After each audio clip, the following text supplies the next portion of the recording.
No, sí No, están sí ahí. están, Fer, mira, ahí están todos Sí, contestando. sí, no, sí, ahí están todos diciendo. Estaban ocultos.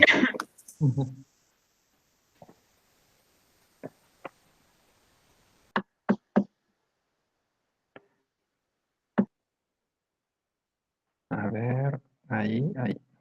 Bien. ¿Ahí se ve la pantalla? Sí, Bueno, chicos, entonces le habíamos llegado hasta la determinación del caudal de solvente que necesitábamos, del caudal de agua, y bueno, y la resolución de todos los balances, ¿sí? Ahora, el siguiente paso, que esto siempre se hace así cuando uno está diseñando el sistema de absorción, es evaluar el potencial económico que tenemos hasta este momento. Es importante evaluar el potencial económico ahora por lo que decíamos antes, como la operación de absorción es una operación que involucra dos operaciones, o sea, la absorción propiamente dicha y después la operación de recuperación de solvente. Si la primera operación que nosotros hemos diseñado hasta ahora, que es la de la absorción sola, nos da un potencial económico negativo, ya no vale la pena seguir adelante. Entonces, por eso es importante evaluar el potencial económico en estos momentos. Entonces, bueno, yo le he llamado potencial económico de primera instancia. ¿Y este qué elementos tiene? Tiene un costo de la columna de absorción. El costo de la columna de absorción está dado por esta expresión, que el costo en dólares es una función del diámetro de la columna elevado a un cierto exponente y de la altura de la columna. Para que esta función funcione, el diámetro de la columna y la altura de la columna tienen que estar en pie. ¿Cómo vamos a calcular la altura de la columna? La altura de la columna va a depender del número de etapas teóricas divididas en el rendimiento de las etapas y multiplicadas por 2 porque se supone que en una columna estándar, tanto de destilación como de absorción, la separación entre los platos es de aproximadamente 60 centímetros o medio metro, que eso equivale a 2 pies. ¿Sí? Entonces por eso se multiplica esta expresión por 2. Una cosa, bueno, hemos considerado que el rendimiento es del 80%. Una cosa importante a decir que, también para refrescar que esto lo saben de operaciones, los rendimientos de las columnas de absorción normalmente no son tan buenos como los de destilación. Normalmente las columnas de absorción tienen un rendimiento de platos que está entre el 60 y el 80%. Y eso se debe a que no es tan bueno el mezclado perfecto en cada plato como para asegurar que cada uno funcione como una etapa de equilibrio ideal. En cambio, en destilación, eso sí, los platos están optimizados y además al estar el líquido en ebullición, ahí está mucho más cerca del mezclado perfecto que en una absorción. ¿Sí? Entonces, por eso los rendimientos son relativamente más bajos que los de destilación.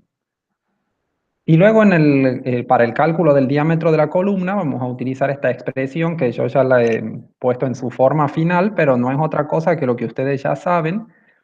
Como hacíamos en operaciones, para calcular el diámetro de una columna dividíamos el caudal que nosotros teníamos que tratar de gas, ¿sí? Sobre el caudal de operación que lo sacábamos a partir de la información de caudales de inundación que estaban expresados por ejemplo, en kilos por hora y por sección transversal de la columna, por ejemplo, kilos por hora y por metro cuadrado. ¿Sí? Entonces, si nosotros dividimos el caudal en kilomoles por hora sobre un caudal que está en kilomoles por hora y por metro cuadrado, podemos sacar la sección. Nosotros, si al caudal esté en moles, lo ponemos como caudal volumétrico utilizando la ecuación de los gases, nos queda esta expresión. O sea, el V, que serían moles por hora, lo ponemos como P por V sobre RT, donde el V son metros cúbicos.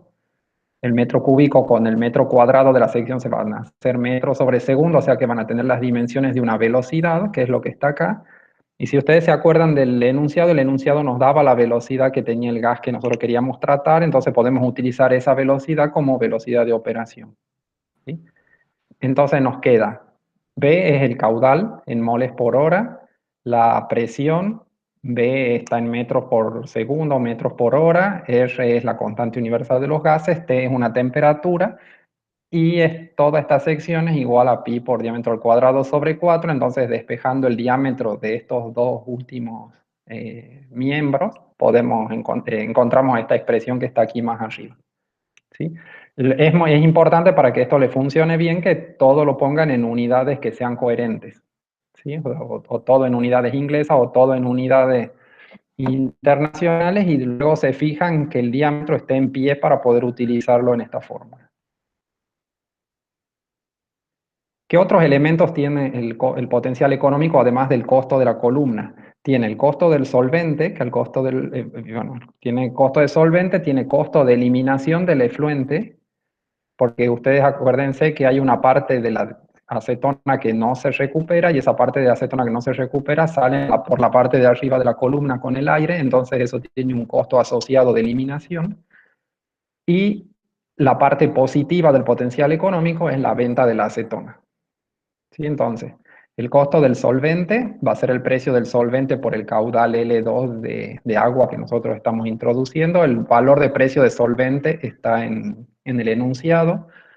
El costo de eliminación también está en el enunciado, el costo unitario, que hay que multiplicarlo por la cantidad de acetona que se pierde por la parte de arriba de la columna. Y la venta de la acetona es el precio de la acetona, suponiendo en esta instancia que nosotros la vamos a recuperar a todas más adelante en la destilación y que vamos a poder vender toda la acetona esa. ¿Sí? La primera aproximación. Entonces el potencial económico nos queda ventas, menos costo de la columna, menos costo del solvente y menos costo del efluente. En este potencial económico que tenemos, si ustedes se fijan, todos los términos, costo de, por ejemplo, las ventas, el costo del solvente y el costo del efluente van a estar dados en pesos por hora. En cambio, el costo de la columna está solamente en pesos, ¿sí? Porque es el costo de inversión. Entonces, a ese costo nosotros lo tenemos que anualizar para darle para poder distribuirlo en una variable temporal y poder hacerlo compatible para sumar en el potencial económico. Entonces, recordemos que el costo de la columna en pesos por hora va a ser el costo de la columna en pesos que ya hemos calculado, multiplicado por un factor de anualización y, bueno, haciendo los cambios de unidades correspondientes para pasar de el año a días y después los días a horas y así nos queda en pesos por hora. El factor de anualización tiene esta forma, eso recuerden del cuatrimestre pasado de formulación y evaluación de proyectos, que es un factor que depende de la tasa de interés y de la vida útil del bien. Yo he supuesto que la tasa de interés era del 30% y que la vida útil era de 15 años. Esa vida útil es la vida útil que más o menos se considera, puede ser entre 10 y 20 años. ¿Sí? Entonces, haciendo los cálculos de potencial económico, he obtenido diámetro de la columna, casi 4 metros, o sea, son más o menos, 4 pies, o sea que son 1,20 m de diámetro, 35 pies que son alrededor de 10 metros de altura. El costo del absorbedor me da $1.387 y si hago la anualización, me queda que el costo del equipo es de 0,05 pesos por hora. Sí, acá tengo el valor de las ventas, del costo del solvente y el costo de eliminación de efluente y aplicando la fórmula del potencial económico me da que el potencial económico es de $255 por hora, que es un valor positivo, entonces eso me indica que yo puedo seguir con el análisis de la columna de destilación. Si en esta instancia el potencial económico me hubiese dado negativos, ya no puedo seguir adelante y significa que la absorción no es una operación rentable para hacer esta separación. Bien, y ahora vamos a ir al simulador y vamos a hacer la columna de absorción. ¿Sí?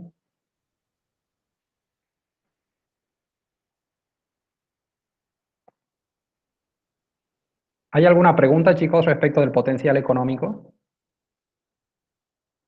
¿Se ha entendido?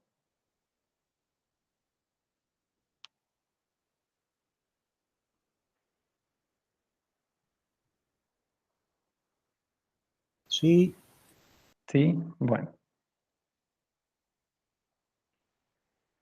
Bien, entonces ahora vamos a ver cómo se simula un absorbedor. ¿Sí? Entonces vamos a ir haciendo en paralelo para implementar los cálculos que habíamos hecho antes. El absorbedor en la paleta de opciones está dentro del cuadrito donde están todas las columnas y es una columna que no tiene en el dibujito ni condensador ni hervidor. Y dice absorber. Bien, entonces vamos a poner nuestro absorbedor.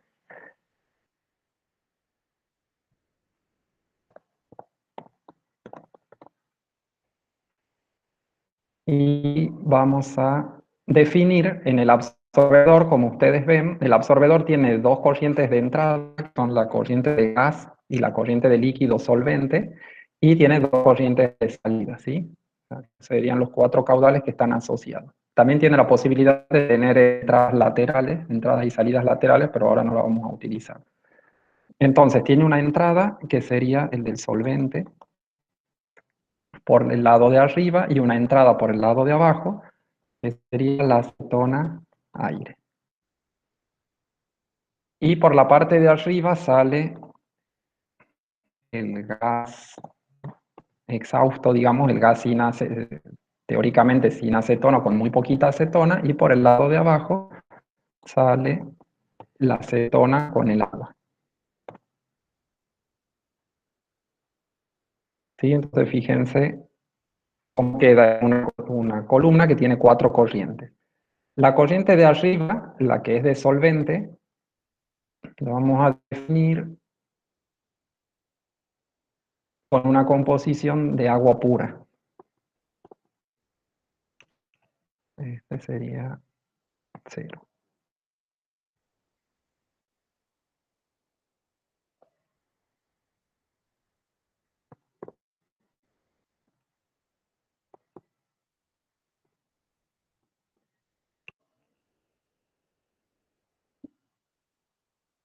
Una temperatura de 25 grados, una presión de 1 atmósfera y un flujo molar que habíamos calculado que era alrededor de 2000 kilomoles.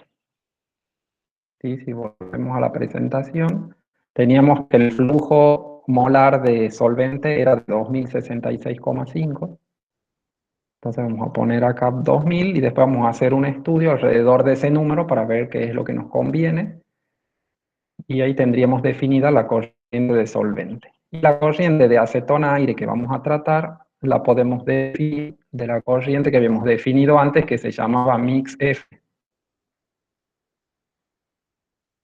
Sí, recuerden que mix-F era esta corriente que habíamos creado acá mezclando el caudal de acetona que nos decía el enunciado que circulaba con el aire correspondiente para que la mezcla tenga un 0,015 de fracción molar. Vamos a la columna, hemos calculado con la ecuación de Kremser que necesitábamos 14 platos. Tenemos el 14 y vamos a poner la presión arriba y abajo, 101,3 kilopascales. Esto es si nosotros tenemos estimaciones de temperatura igual que destilación, y si no, apretamos botones que dice done y ya está la columna con con todas las entradas especificadas. Fíjense que a diferencia de la destilación, el absorbedor no tiene ningún grado de libertad. O sea, si nosotros tenemos perfectamente definida la corriente de solvente y perfectamente definida la entrada de gas, solamente tenemos que fijar como variable de diseño el número de platos, pero como variable de operación no hay que fijar nada y la columna se podría calcular. A diferencia de la columna de destilación, que tenía 2 variables de operación que debíamos fijar, que una era la operación del reflujo y otra era el caudal destilado, y bueno, son 2 variables de 2 grados de libertad que después podríamos haber cambiado por otros 2 cualquiera. En cambio, la columna de absorción no tiene esa posibilidad. Las 2 entradas conocidas se satisfacen 2 grados de libertad, entonces tiene una única solución. ¿Sí? Entonces, si uno aprieta aquí en Run, se hace el cálculo de todos los platos y la columna, en este caso, converge. Como no lo que a nosotros nos interesa es ver cuál es la recuperación de acetona, esa recuperación no es una variable nativa del simulador, entonces la vamos a calcular en un spreadsheet.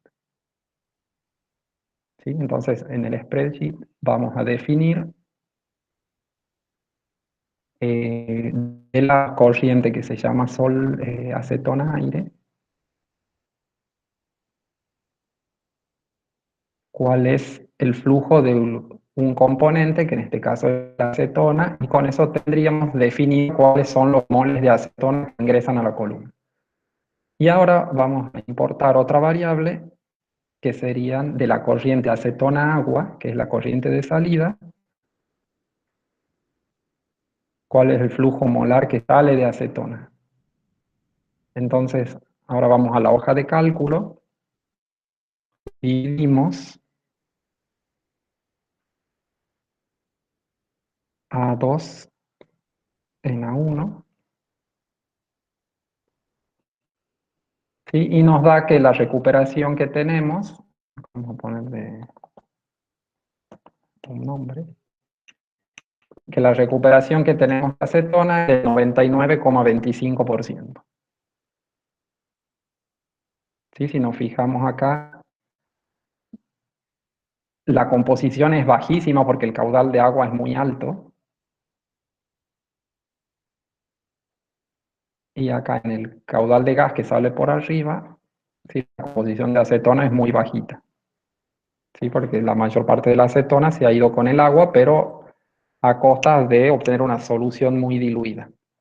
Sí, pero bueno, en principio esto es el funcionamiento, esto sería la configuración de un absorbedor. Por ejemplo, podemos hacer acá un caso de estudio, podemos agregar variables, por ejemplo, agregamos como variable la recuperación que hemos definido en el spreadsheet y agregamos como variable el caudal de solvente para ver cómo varía la recuperación con el caudal de solvente.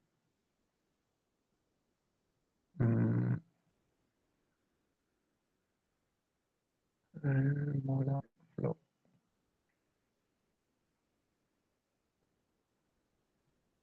Sí, entonces vamos a casos de estudios, agregamos un caso de estudio nuevo, ponemos como variable independiente el caudal de solvente y variable dependiente la recuperación.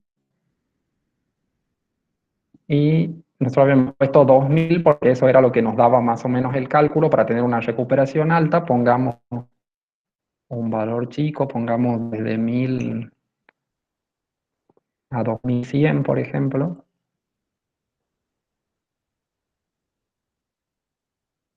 ¿Sí? Calculamos y vemos el resultado. ¿Sí? Entonces vemos que a medida que aumenta el caudal de solvente, la recuperación va aumentando con 600 moles, que es más o menos el doble de lo que entra de gases. La recuperación es solo del 50%. Y esta recuperación va aumentando más o menos linealmente hasta que empieza a decaer. ¿Sí? Nosotros estamos en 2000, que está muy cerca del 100%. Y este punto del 2100 es el que nosotros hemos calculado, que es una recuperación un poquito más alta, que es el que nosotros habíamos calculado teóricamente haciendo los balances. ¿Sí? Es bastante sensible a la cantidad de líquido, o sea que ese es un parámetro que siempre hay que estudiar en las columnas de absorción. Bien. ¿Alguna pregunta, chicos, hasta acá? ¿Se entiende la configuración de la columna?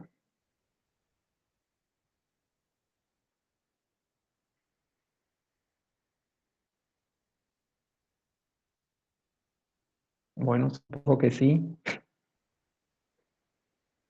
El que calla otorga. Supongamos. No, sí se entiende, dice. Sí. Dice que sí. Bueno. Está bien. Muy bien. Entonces pasamos a la segunda parte, que vamos a ir más rápido porque esta ya ustedes la saben hacer. Es la parte de la columna de destilación. En el caso de la columna de destilación, que es la columna que vamos a poner a continuación del absorbedor para separar la acetona del agua, nosotros tenemos como datos, vamos a poner así, tenemos como datos el caudal de alimentación, F, que era la salida del absorbedor, tenemos la composición que sale de F, ¿sí? Tenemos, porque hemos calculado estas composiciones con los balances, y vamos a suponer una pureza en el destilado de 0,95%, del 95% de acetona, y una recuperación en el destilado de la acetona del 99,5%. Y esas serían las dos especificaciones para poder diseñar nuestra columna. Entonces los pasos de resolución serían resolver el balance de masa para encontrar el destilado, ¿sí? El caudal de destilado, el caudal de fondo y la composición de fondo, que es lo que nos falta. ¿Se puede calcular eso? ¿Tienen todos los datos para calcular eso? ¿Qué ecuaciones tendríamos que plantear para resolver el balance de masa? de la columna.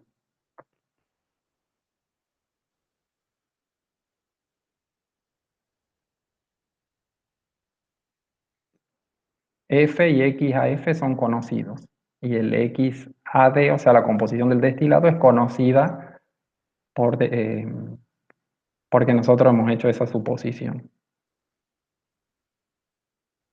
¿Cuáles serían las ecuaciones que tenemos que utilizar para conocer D, B y XAB?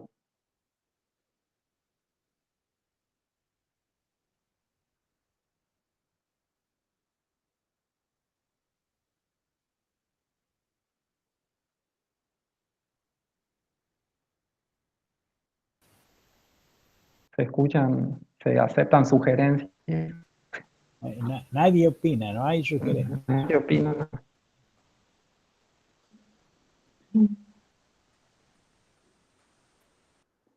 O sea, ustedes pueden plantear una ecuación general de balance de masa que F es igual a D más B. Pueden plantear la ecuación del componente transferible, que en este caso es la acetona. Y pueden ayudarse, también tienen que utilizar, porque si no les faltaría un dato, el dato de la recuperación. O sea, con la definición de la recuperación sería su tercera ecuación para poder definir todas las cosas. Yo acá ya lo he hecho al cálculo, yo acá tengo todos los datos que teníamos, que era el caudal F, su composición, el caudal de destilado y la recuperación, y he obtenido D, B y XB haciendo los balances. ¿Sí? A D, al caudal D lo he sacado de la definición de la recuperación utilizando los datos. Al B lo he sacado del balance global, que es F menos D. Y al XB lo he sacado aplicando el balance de componentes, porque era la única incógnita que me quedaba en el balance de componentes, conociendo el D y el B. O sea que el balance de masa se puede resolver muy sencillamente teniendo en cuenta el valor de la recuperación que hemos fijado. ¿Sí? Una vez que tenemos el balance de masa, tenemos que pasar a definir cuál es la presión a la que va a trabajar nuestra columna. Entonces, para eso vamos a entrar en el algoritmo que hemos visto en la clase de separación, que consistía en determinar la presión que vamos a tener en el condensador. Y para determinar la presión en el condensador, no sé si se acuerdan, el criterio era calcular el punto de burbuja del destilado de tal, la presión del destilado de tal manera que la temperatura en el condensador sea de 50 grados para que podamos refrigerar con agua. ¿Sí? Ese es el criterio, es lo primero que uno busca. Entonces lo que tendríamos que hacer sería calcular el punto de burbuja del destilado. Ayer han visto con el ingeniero Colombo cómo se calculaba el punto de burbuja con el criterio de que la sumatoria de los z sub i por los k sub i es igual a 1.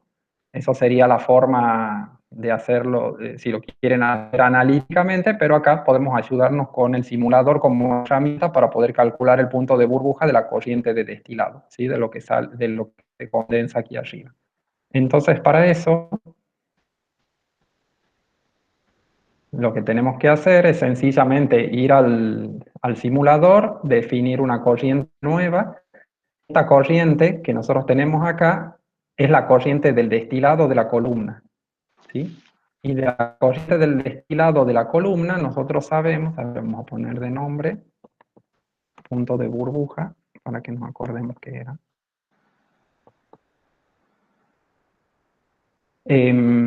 Lo que nosotros sabemos es que no, lo que queremos conocer es cuál es la presión. Esa no la conocemos. Conocemos que la temperatura tiene que ser de 50 grados. Queremos que la corriente esté en su punto de burbuja, o sea que el vapor sobre la base va a ser 0. El flujo molar podemos poner cualquier número porque el punto de burbuja es una propiedad intensiva, no va a depender de la cantidad de moles. Y en la composición, sabemos cuál es la composición del destilado. Sabemos que tiene un 95% de acetona, tiene un 5% de agua y en principio no tiene nada de aire. ¿Sí? Entonces con esto se resuelve la corriente y vemos que la presión de burbuja de esta corriente es de 81,28 kilopascales. ¿Sí? Entonces, ¿cuál sería la presión que yo tengo que fijar en el condensador?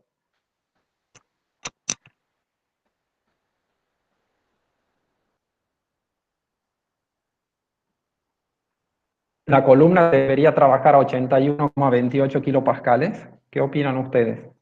0,8 bar.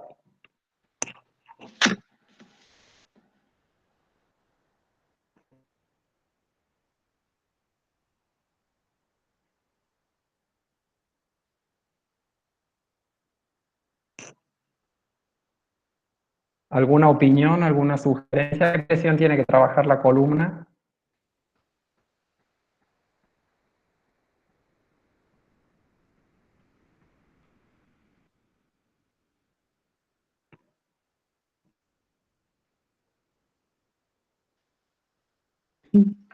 ¿No debería trabajar a una No. atmósfera? Preguntan ahí si no Muy tendría que bien. trabajar a presión atmosférica. Sí, muy bien. ¿Por qué presión atmosférica? Se ha dicho de presión atmosférica, ¿por qué opina que es mejor presión atmosférica que esta presión, que es como una presión de vacío porque está ligeramente por abajo de la atmosférica?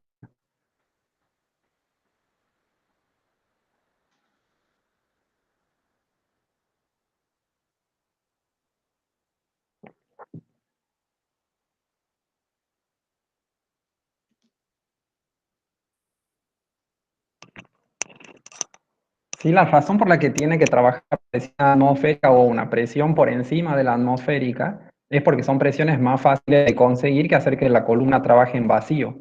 Si yo trabajo en vacío, voy a conseguir una temperatura en el condensador de 50 grados, ya que voy a estar en el límite de mi heurístico. Si yo fijo, fíjense acá, si yo borro la temperatura y pongo la presión atmosférica, la temperatura del condensador va a ser un poco más alta porque al haber aumentado la presión, la acetona que está arriba prácticamente pura hierve a una temperatura más alta de 56,24 grados. Entonces, si yo a 50 grados podía refrigerar con agua, a 56,24 grados con más razón, con un delta de T más grande todavía.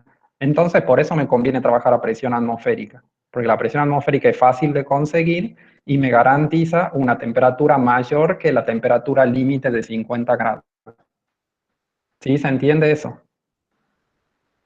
Entonces yo sé que en mi condensador voy a estar a una atmósfera y a 56,24 grados centígrados de temperatura.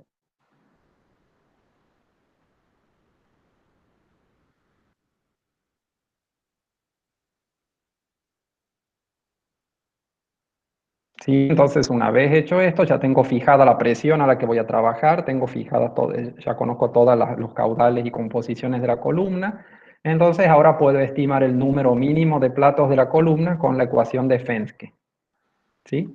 Entonces, si yo aplico la ecuación de Fenske, puedo estimar el número mínimo de platos. Para aplicar la ecuación de Fenske necesito las composiciones que tengo tanto de la acetona como del agua en el destilado y en el reboiler, que son todas composiciones que ya las conozco de los balances, y necesito la volatilidad relativa entre A y B, que es la facilidad de separación. ¿Sí? Cuanto más grande sea la volatilidad relativa, menor va a ser el número mínimo de etapas, ¿sí? Por esta relación. ¿De dónde puedo sacar la volatilidad relativa?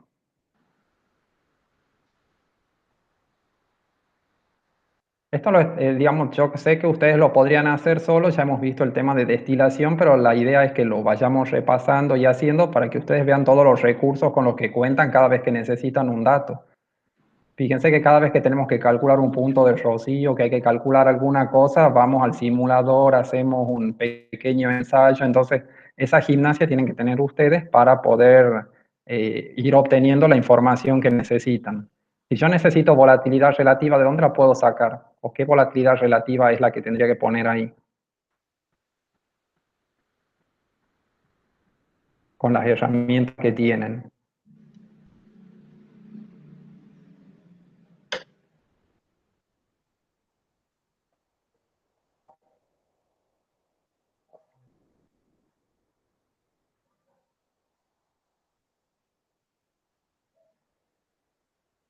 La primera pregunta, la volatilidad relativa del sistema que yo quiero separar, ¿es la misma en toda la columna? O sea, si yo calculo la volatilidad relativa en las condiciones de la cabeza y del fondo de la columna, ¿será la misma o será parecida? ¿Será muy distinta? ¿Qué opinan?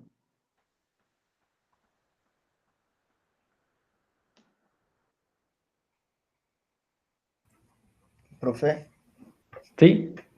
la volatilidad relativa va cambiando a lo largo de la columna, pero usted dijo que había un método que implicaba que si sacamos una volatilidad relativa promedio entre la cabeza y la cola, podríamos tener una buena aproximación o algo así. Sí, muy bien. Ujú. O sea, si nosotros acá, el Fenske nos garantiza, porque así está deducida la ecuación de Fenske, que si nosotros sacamos la volatilidad relativa de la cabeza y del fondo y sacamos una media geométrica de esas dos volatilidades relativas, ese valor es una buena aproximación para utilizar en su ecuación. Exactamente. Entonces, lo que nosotros tenemos que hacer acá es calcular la volatilidad relativa en las condiciones de la cabeza y en las condiciones del fondo. ¿Sí? Entonces, para eso podemos volver al simulador y hacemos ese cálculo. Si nosotros, a ver, pongamos una nueva corriente, a esta corriente le vamos a poner de nombre alfa, porque es la corriente con la que vamos a hacer los cálculos de volatilidad relativa. Y sabemos, por ejemplo, que en la cabeza está a una presión de una atmósfera. ¿Sí? La temperatura que está en la cabeza la conocíamos. ¿Sí? Esa temperatura se puede calcular solo si acá nosotros ponemos que es un líquido saturado. Y en la composición tenemos que tiene 0,95 de acetona y tiene 0,05 de agua y tiene 0 de los gases.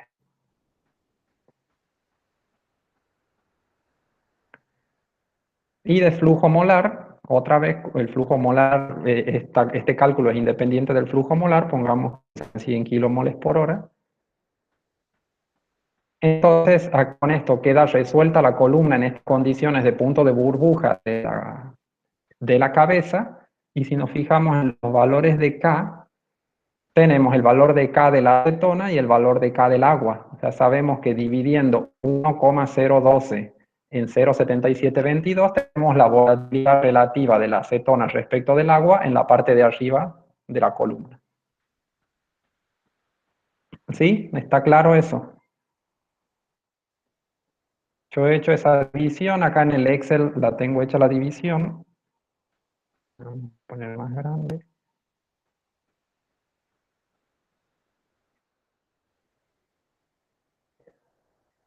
Fíjense que yo acá en esta casilla tengo hecha 1,012 dividido en 0,7722 y ese valor me da 1,31. O sea que esa es la volatilidad relativa que tiene en la cabeza la columna. Y ahora tengo que repetir el mismo cálculo, nada más que cambiando las condiciones para que correspondan al fondo. Entonces, en el fondo yo tengo la misma presión, considerando que no hay una caída de presión apreciable en toda la columna.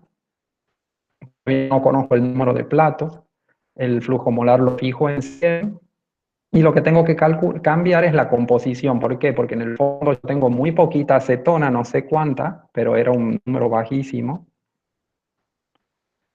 Eso está calculado, supongamos que sea este número.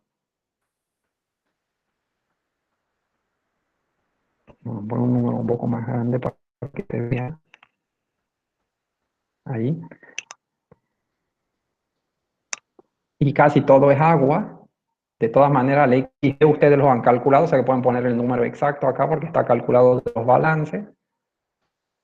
Entonces ahí se resuelve la corriente con las composiciones del fondo, que es agua casi pura. Y si yo me voy a los valores de acá, vemos que la acetona tiene 36,97 y dividido en el agua, que es aproximadamente 1. ¿Sí? Entonces si yo hago este cociente me va a dar aproximadamente 37. ¿Sí? Entonces ahí tengo la volatilidad relativa en el fondo.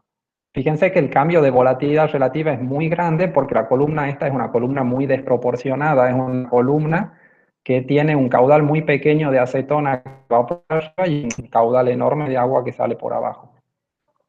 Entonces si yo vuelvo al Excel, tengo la volatilidad relativa en la cabeza, la volatilidad relativa en el fondo, y puedo calcular la media geométrica, que es la raíz cuadrada del producto de las dos volatilidades, y esa media geométrica me da 6,96348. O sea que esa es la volatilidad relativa que yo puedo utilizar en la ecuación de Fenske.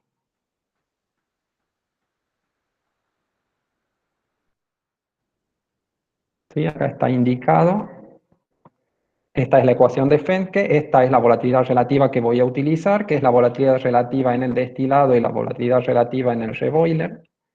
¿Sí? Y si yo hago el cálculo de eso, volvamos al Excel, yo hice el cálculo aplicando esta ecuación que tengo acá, la ecuación de Fenske con las composiciones que había obtenido en los balances y la volatilidad relativa que acabo de calcular aquí, y me da que la columna necesita 7,37 platos, ese es el número mínimo de platos. ¿Sí? Bien. ¿Qué voy a hacer a continuación? A continuación necesito calcular la relación de reflujo de la columna. La relación de reflujo, como ustedes saben, se calcula con las ecuaciones de Underwood. Entonces, ¿cómo voy a hacer con las ecuaciones de Underwood? Voy a aplicar la primera ecuación de Underwood para sacar el valor de la raíz esta, que es la única incógnita que tiene esta ecuación. ¿Sí? Y con ese valor de la raíz voy a ir a la segunda ecuación de Underwood, que conozco todas las demás cosas, y voy a despejar el R mínimo.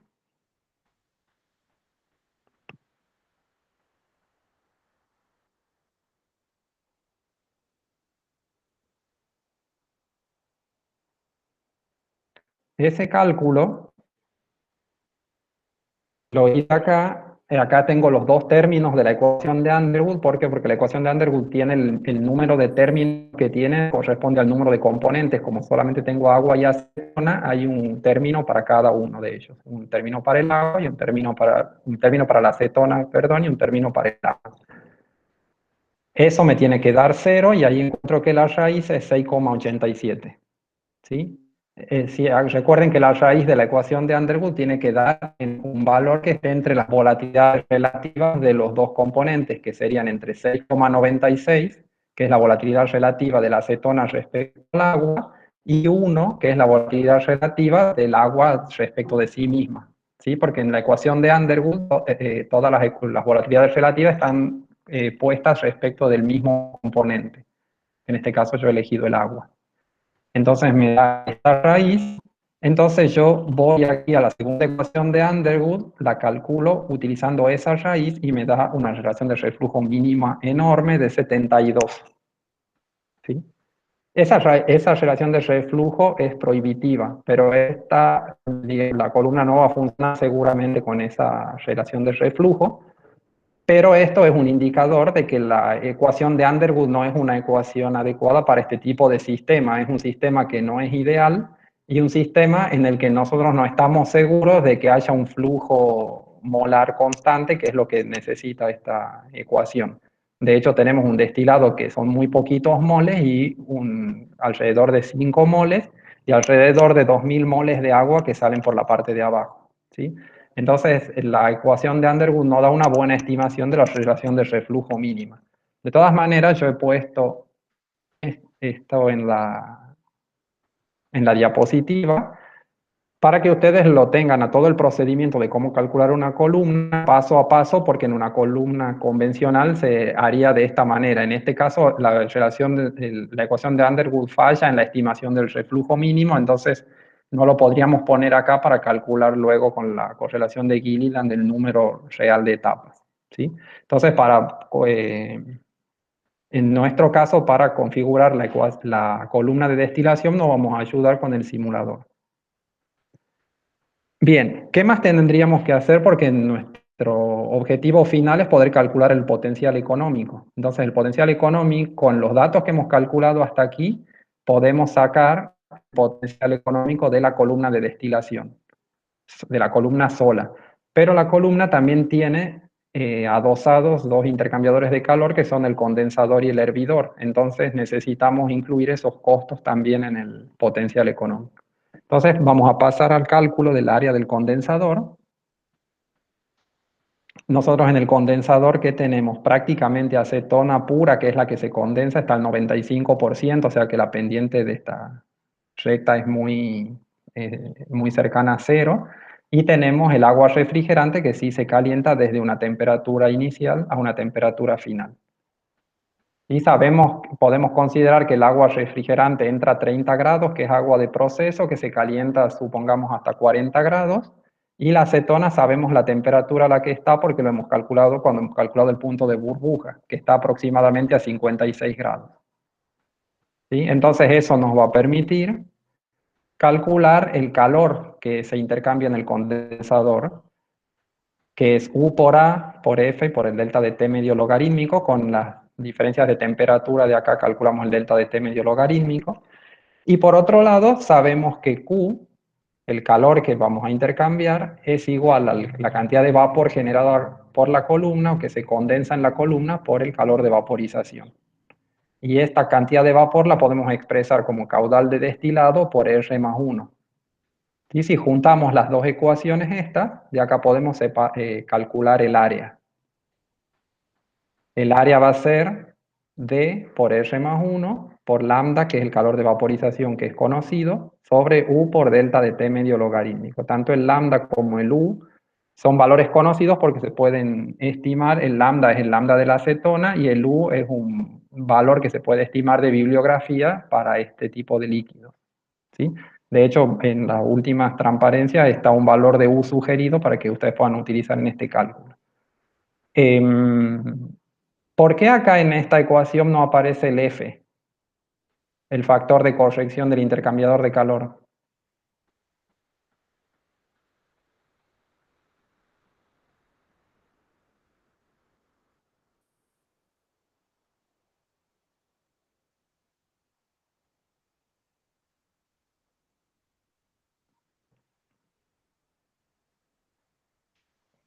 ¿Por qué está aquí el Q y después acá yo ya no lo he puesto?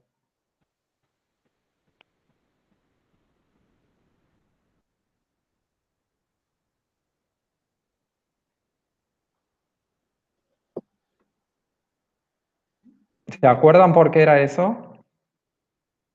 ¿Cuánto vale el F en un condensador? Dice que es contracorriente puro, F igual a 1. Ujú. Bien.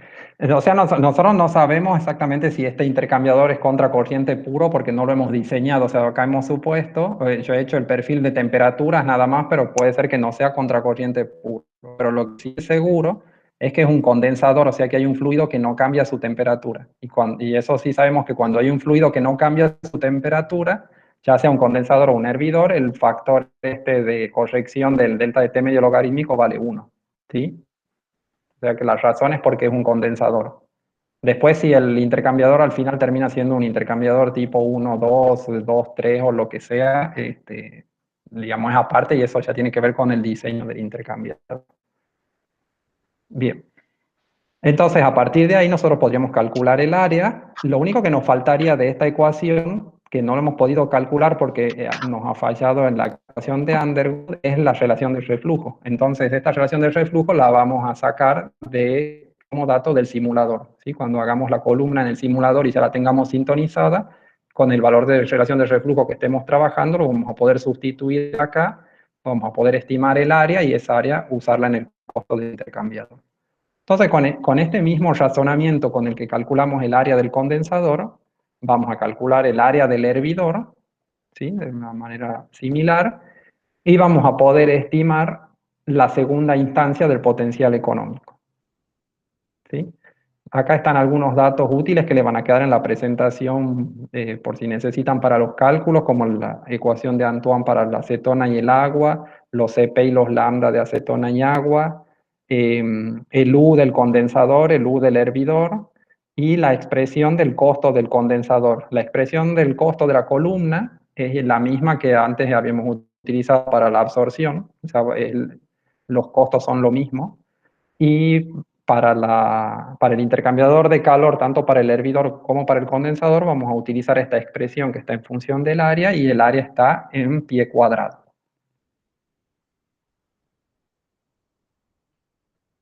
Bueno, ¿cuál es el trabajo práctico? Ahora ya de enseguida, ahora a continuación vamos a terminar de hacer un poquito lo de la simulación, pero el trabajo práctico sería, bueno, resolver todo el problema analíticamente y siempre como hemos estado haciendo ahora, yendo y viniendo con el simulador para poder hacer los cálculos parciales que necesitemos y finalmente poder terminar en el simulador el esquema de un absorbedor con un destilador y con su correspondiente reciclo de solvente.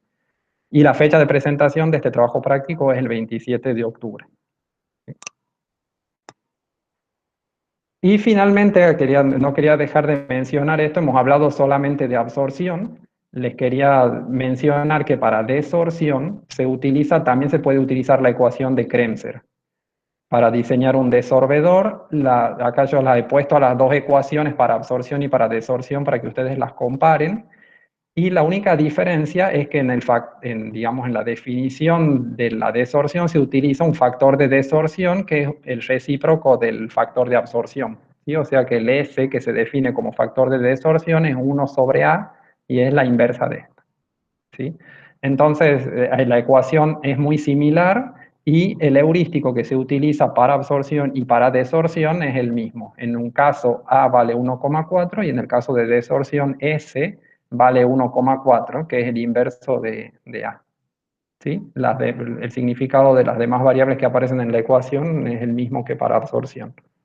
Así que aquí tienen también la ecuación de Kremser, sirve para hacer un diseño rápido de un desorbedor. Bien, y ahora vamos a terminar en el simulador para que vean más o menos qué es lo que ustedes tienen que hacer. Lo que nosotros tenemos que hacer ahora es poner la columna de destilación aquí que serviría para separar la acetona del agua que sale del absorbedor, ¿sí? A esa columna, lo único que nosotros hemos podido estimar es el número mínimo de platos con la ecuación de Fenske, pero eso no sirve mucho porque no hemos podido estimar el número real de platos debido a que la ecuación de Underwood no nos ha servido para determinar la relación de reflujo mínima. Entonces vamos a intentar utilizar un shortcut aquí, pero bueno, con otras especificaciones, de manera que el shortcut converja, y luego vamos a utilizarlo como punto de partida para poder sintonizar nuestra columna de destilación, ¿sí? Entonces, en el shortcut vamos a poner una alimentación. El calor del condensador, pongamos SC, que es por el shortcut. QRSC.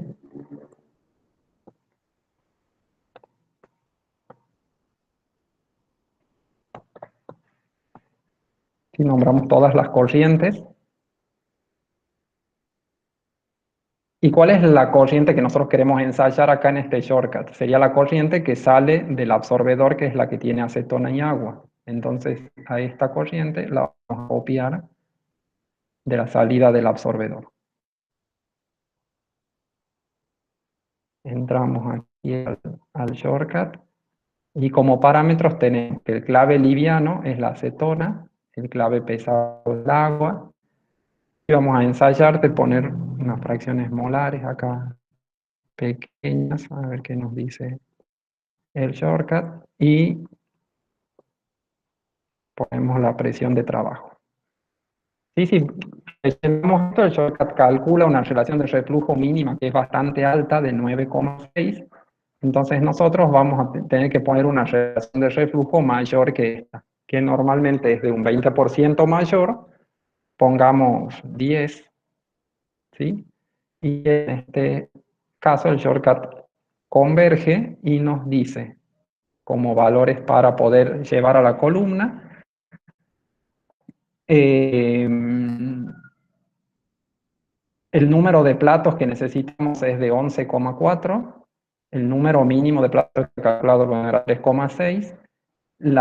Y fíjense que la alimentación propone hacerla en el plato 11 prácticamente, o sea, en el plato que está más abajo de toda la columna, o sea, alimentar cerca del hervidor.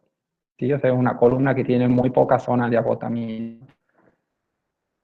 Entonces, a ver, vamos a anotar la relación de reflujo 10. El número de platos le vamos a poner 12 platos y vamos a poner que alimenta en el 11, en el plato undécimo. de la parte más baja. Sí, porque los platos están numerados de arriba hacia abajo. Perfecto. Entonces, ahora vamos a la columna. Vamos a conectar acetona agua. Bien. Vamos a poner 12 platos. Vamos a poner que este está alimentado en el plato número 11.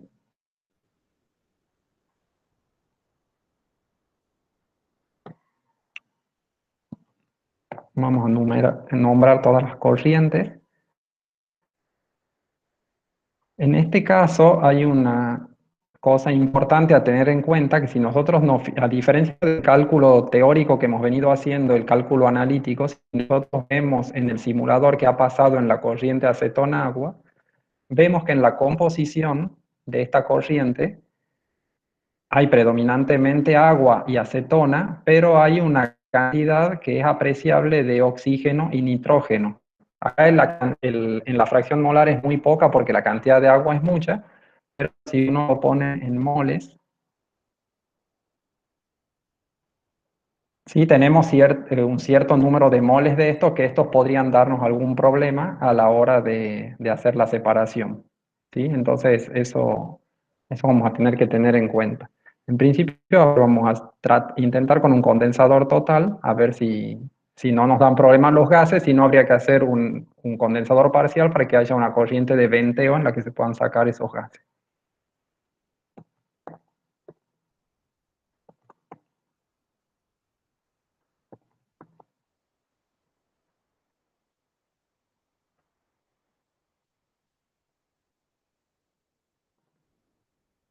Ponemos las presiones. Y acá tenemos que poner la relación de reflujo que habíamos dicho de 10 y el caudal de líquido. ¿Sí? Si nosotros nos fijamos en esta corriente, nosotros queremos que salga la acetona por el lado de arriba, que son 4,66 moles. Entonces acá vamos a poner 4,66 moles. Y vamos a correr la columna y en este caso converge. ¿Sí? Veamos qué es lo que estamos obteniendo. En el destilado estábamos obteniendo acetona con una pureza del 95%, que está bien porque eso era lo que nos decía la especificación. Y entre las impurezas tenemos agua y algunos gases disueltos. Y por el fondo tenemos prácticamente agua. ¿Sí? Bueno, podemos ver acá qué recuperación estamos teniendo. Agregamos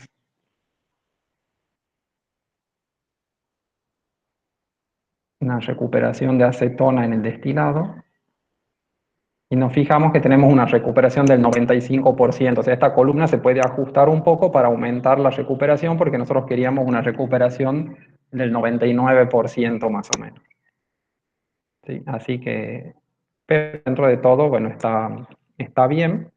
Yo les dejo los ajustes estos para que los hagan ustedes. Tanto la columna de absorción como la columna de destilación se pueden ajustar un poquito más. ¿Sí? ¿Qué es lo que falta acá? Esta corriente de agua, que es la que sale acá, tiene que recircular y ser la corriente que entra aquí al solvente. Y fíjense que acá, sí. Te preguntan por qué alimentas en el plato 11. Alimentado en el plato 11 porque esa era una sugerencia del shortcut. ¿Sí? O sea, el shortcut me sugiere que alimente en el plato 11, y eso sucede muchas veces en las columnas, normalmente sucede en las columnas en las que yo tengo una gran proporción de uno de los componentes, que en este caso es el agua, ¿sí? Y muy poquito de la acetona. Entonces, toda la columna es prácticamente una zona de enriquecimiento en la que estoy tratando de purificar la acetona. La zona de agotamiento es muy cortita porque, como tengo muchísima agua en la alimentación, prácticamente toda el agua esa sale por el fondo. ¿Sí? Entonces no necesito purificar el agua. En cambio, sí necesito purificar la acetona, entonces tiene solamente como zona de enriquecimiento. O sea, todos los platos funcionan como una zona de enriquecimiento. Sí, eso lo podríamos ver acá. No, el perfil de temperaturas, no, el de composición. Sí, fíjense que a pesar de que la columna esta tiene 12 platos y yo estoy alimentando en el plato número 11, las curvas son muy, muy suaves. O sea, no estoy alimentando en un plato que produzca una ruptura del, digamos, en la continuidad de estas curvas. Sí, uno a veces se da cuenta de que la alimentación está mal ubicada porque en el punto donde alimenta, estas curvas tienen un quiebre. ¿Sí? Pero en este caso se ve que las curvas están muy suaves, o sea que el plato de alimentación en principio está bien elegido. ¿Sí? De hecho, acá la alimentación está entrando en el plato 11 y ni siquiera se nota. ¿Sí? Que eso es lo ideal, que la alimentación ingrese en la columna en el lugar donde menos perturbaciones provoquen las composiciones.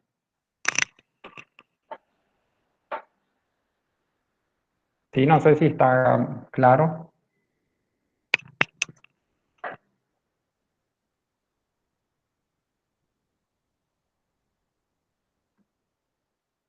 Sí. Bueno. Lo que yo les decía, que ahora tenemos que recircular el agua, si nosotros nos fijamos, el solvente está en 2100 kilomoles por hora. ¿Sí? Porque ha quedado en el último valor en que nos había quedado cuando hemos hecho el caso de estudio. Ese solvente es ajustable, ustedes lo pueden poner en un valor más chico, ¿sí? Si consideran que obtienen una buena recuperación. Y la cantidad de agua que yo recupero en la columna de destilación, fíjense que es agua casi pura, es de 2090, ¿sí? O sea que yo aquí ingreso con 2100 y tengo 2090, o sea que hay 10 moles que se han perdido en el proceso. Esos moles que se han perdido en el proceso seguramente se pierden acá porque hay una cierta transferencia de moles de agua que se van con el gas, ¿sí? Que son arrastrados por el gas. Si nosotros nos fijamos acá, flujos molares, vemos que hay 9,9 moles de agua en esta corriente, ¿sí? Que sería esta suma de lo que se pierde aquí más lo que sale por acá, sería lo que hace esta entrada. Entonces nosotros, como esto es algo que no se puede evitar que salga esta corriente hacia afuera llevándose el agua, siempre vamos a tener que operar este sistema con un caudal de reposición de agua, ¿sí? Entonces lo que vamos a hacer para poder cerrar el reciclo, porque el reciclo no se lo puede cerrar si continuamente estamos perdiendo agua por acá, el balance de masa no cerraría. Entonces lo que vamos a hacer es agregar un mezclador y en ese mezclador vamos a agregar el caudal de reposición. ¿Sí? Entonces acá vamos a poner el caudal de reposición. Vamos a poner una corriente que se llame reciclo. Y vamos a hacer que salga una corriente que sea que se llame entrada.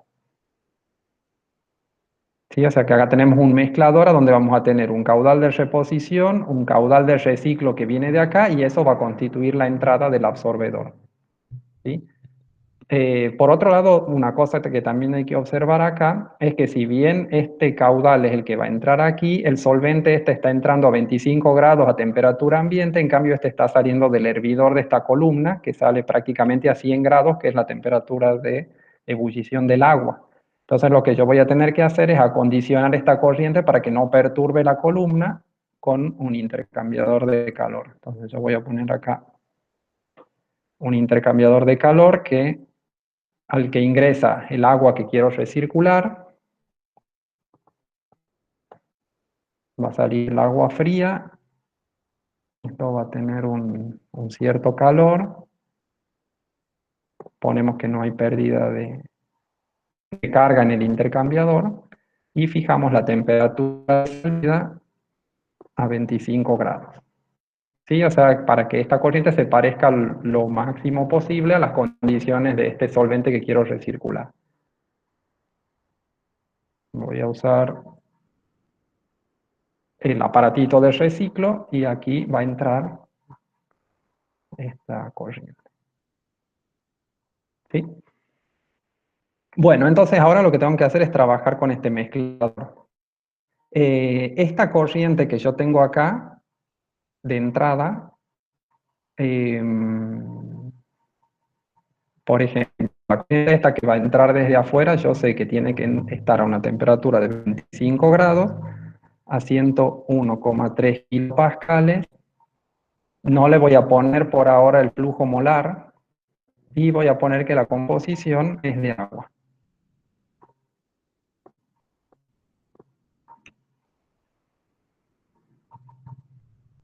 ¿Sí? O sea que a esta corriente le falta el caudal. Esta corriente de reciclo que tengo aquí, la voy a fijar también como 101,3, una temperatura de 25. El caudal molar que voy a poner de esta corriente va a ser el mismo que el que sale de acá, que son 2090.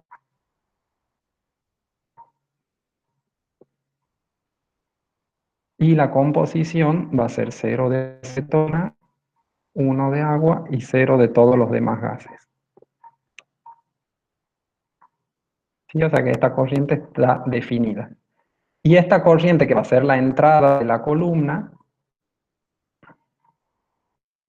ya tiene la presión calculada, la composición se va a calcular sola, pero a esta corriente le puedo fijar el caudal para no variar este caudal que es de 2100.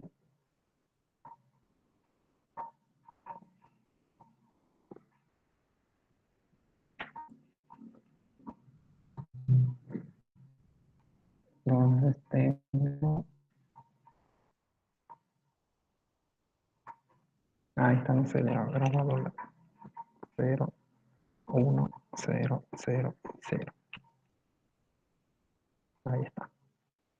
Sí, entonces ahí se resuelve todo.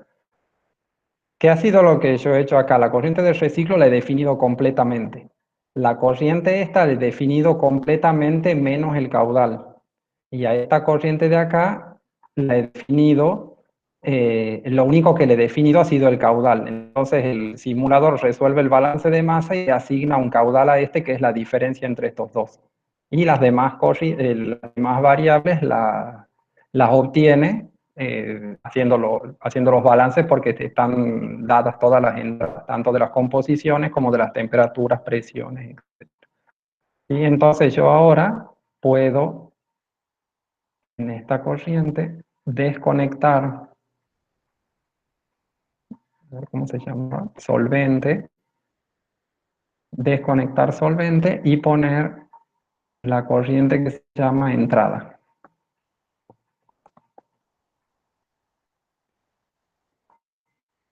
¿Sí? Entonces esta corriente de solvente la vamos a dejar afuera.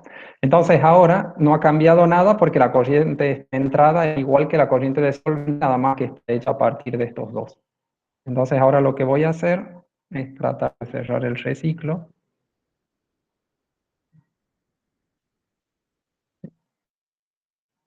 Bien, y ahí tengo el sistema cerrado. Entonces en este sistema tengo una columna de absorción, la columna de destilación, el solvente se recircula, entra aquí y la cantidad de agua de reposición que yo pongo, que es de 10 kilomoles por hora, tiene que ver con la suma del agua que está aquí, que es casi esos 10 kilomoles por hora, y algún mol o alguna traza de agua que se pueda perder en esta corriente. O sea, la suma de estos dos me tiene que dar la reposición que yo tenga. Este sistema falta terminar de ajustarlo en la recuperación y en las purezas que yo quiero obtener, pero bueno, este es básicamente el esquema que teníamos que lograr en el práctico de hoy. Tengo la recuperación, que en este momento está en 99,56 para el absorbedor SO. También podría calcular la recuperación que tengo para todo el sistema. O sea, la recuperación de acetona ahora para todo mi sistema global está en el destilado este. Entonces, puedo agregar una variable que está en la corriente destilado, component molar flow de acetona.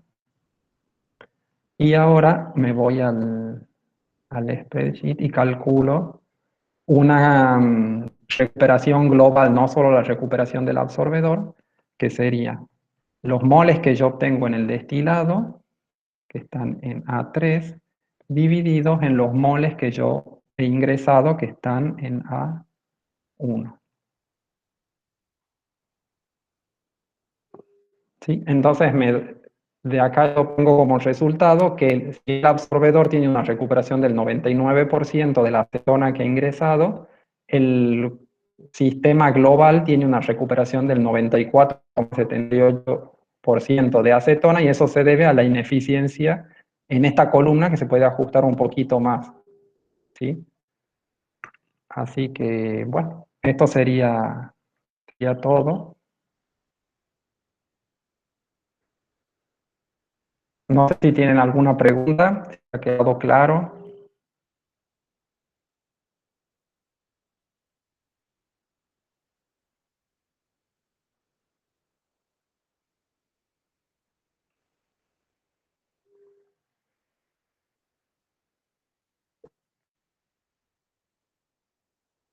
¿Sí? ¿Se entendió todo? Parece que sí. Hay que estudiar nomás. Bueno, y sí. Hay que hacerlo al ejercicio para que a cada uno le salga, porque bueno, tiene sus cosas que siempre aparecen cuando uno las hace. Pero bueno, eso es en principio.